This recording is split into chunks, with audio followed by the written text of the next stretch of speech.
So let's look at another example. So we want to find all solution on the intervals 0 to 360 of this equation, okay? So I'm not a fan of secant. I like to work with cosine. So I'm going to rewrite this with the cosine.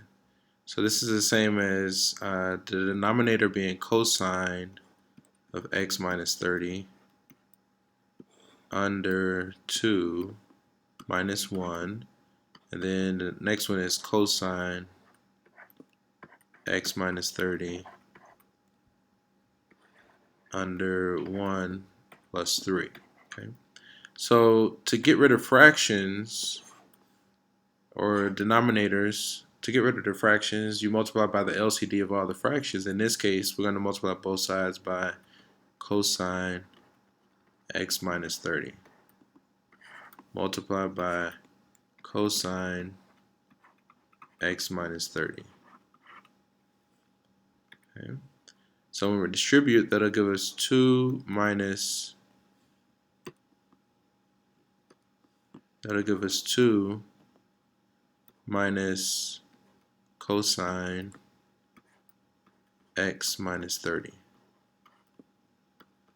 This is going to give us 1 plus 3 cosine x minus 30. Okay. So I'm going to isolate the cosines on one side and the other terms on the other.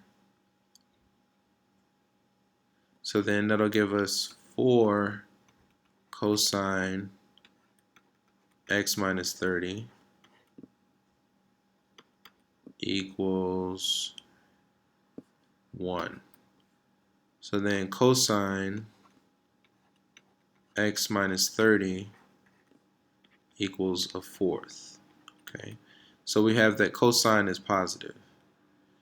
So what? Cosine is positive in quadrants, so we're considering quadrants 1 and quadrant 4.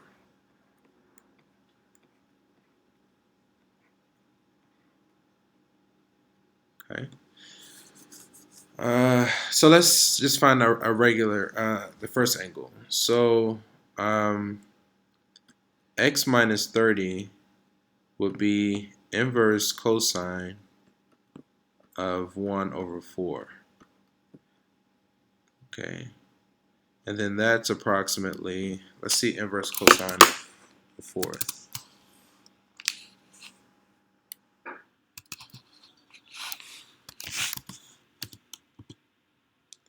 So that's approximately 75.5 degrees. So then this is approximately 75.5 degrees. Okay. So that means we're in quadrant 1. So we're 75 degrees away from the x-axis in quadrant 1. So then in quadrant, well, let's go ahead and finish this and we'll come back to it.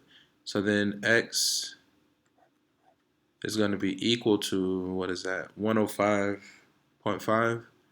105.5 degrees.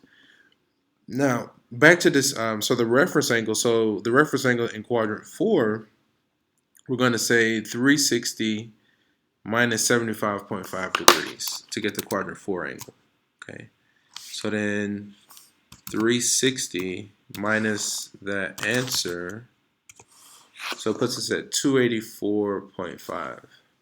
So then the reference angle, so in other words, we need x minus 30 to be 284.5 approximately.